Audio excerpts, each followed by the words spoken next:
1950 সালে আমেরিকার কিছু বিজ্ঞানীরা একটা ইঁদুরকে দিয়ে বিশাল বড় একটা পরীক্ষা চালায়। এই গল্পটি আমি অবশ্য টিকটক থেকেই পেয়েছি। তবে হ্যাঁ, ঘটনাটি বলতেই হচ্ছে। একটি ছোট্ট কাচের বাক্সের ভিতরে একটি ইঁদুরকে বন্দি করে রেখে একটা পরীক্ষা করা হয়। ঘটনাটি শুনলে হয়তো বা আপনি কিছুক্ষণ চুপ থাকবেন যে আপনি এটা কি শুনতেছেন, বা কিছুক্ষণ আতঙ্কে থাকবেন যে আমি আপনাকে কি বললাম। তো পরীক্ষাটি যখন শুরু হয়, একটি ইঁদুরকে একটি ছোট্ট কাচের বক্সে রাখা হয়। রাখার পরে এই ইঁদুরের সাথে একটা পরীক্ষা করা হয়। পরীক্ষাটি এরকম ছিল যে ইঁদুরটি অনেকক্ষণ যাবৎ একটা খাঁচায় বন্দি থাকতে থাকতে কিন্তু একসময় ক্লান্ত হয়ে যায়।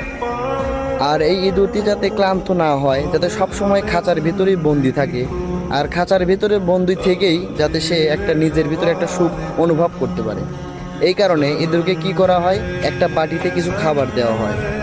এমনকি ওই পুরুষ ইঁদুরের সাথে একটি নারী ইঁদুরকে রাখা হয়। পাশাপাশি ডোপামিন রিলিজ করার জন্য ছোট্ট একটা লাল বোতম রাখা হয়। ডোপামিনটা কি অনেকেই বোঝে না। ডোপামিন হলো এমন একটা জিনিস যা আমাদের ব্রেনে ভালো লাগার অনুভূতি কাজ করে, ঠিক আছে? এরকম জিনিস হচ্ছে ডোপামিন। তো এখন কি করা হয়, ওই কাচের বাক্সের ভিতরে প্রথমে রাখা হচ্ছে ওই ডোপামিন মানে নিঃসৃত হওয়ার যে বোতমটা, যেটাকে বলা হয় লাল বোতম, এই বোতমটা রাখা হয়। তো ইঁদুরটি দেখা যাচ্ছে তার ওই খাঁচার ভিতরে দৌড়াদৌড়ি করতে করতে হুট করে ওই লাল বোতমের উপরে তার পা চলে যায়, যার কারণে লাল বোতমে টিপ লাগে।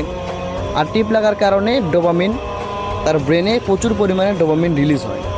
আর এটা ওই লাল বোতম দিয়ে একটা মেশিন দ্বারা তার ব্রেনে রিলিজ করা হয়। আর যখন তার ডোপামিন রিলিজ হয় তখন তার অনেক ভালো লাগে।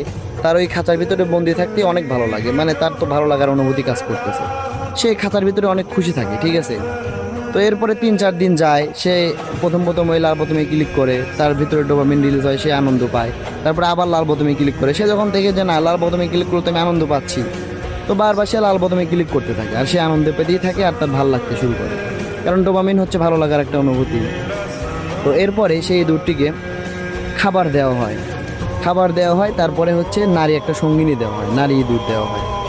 তো এখন ওই ইঁদুরটি কী করে, ওই নারী সঙ্গিনীকে বাদ দিয়ে বারবার শুধু লাল বোতামে ক্লিক করতে থাকে। মানে ওই নারী সঙ্গিনীর সাথে সে মেলামেশা করে যে আনন্দ পাবে, তার থেকে বেশি আনন্দ পাচ্ছে সে ওই লাল বোতামে ক্লিক করে, যার কারণে সে ওই নারী ইঁদুরের সঙ্গে মেশা বাদ দিয়ে লাল বোতামে বারবার ক্লিক করতে থাকে। এরপরে হচ্ছে তাকে খাবার দেওয়া হয়, সে খাবার খায় না, সে শুধু লাল বোতামেই ক্লিক করতে থাকে। এভাবে ক্লিক করতে করতে ইঁদুরটি অনেক শুকিয়ে যায়। শুকিয়ে যাওয়ার পরে তার চেহারা নষ্ট হয়, কিন্তু তার যে ভালো লাগার অনুভূতি, তার যে সবসময় ভালো লাগে, খাঁচার ভিতরে বন্দি হয়ে আছে কিন্তু তারপরেও তার অনেক ভালো লাগে, এর কারণে সে আবার ওই লাল বোতামেই ক্লিক করে। এরকম করতে করতে ইঁদুর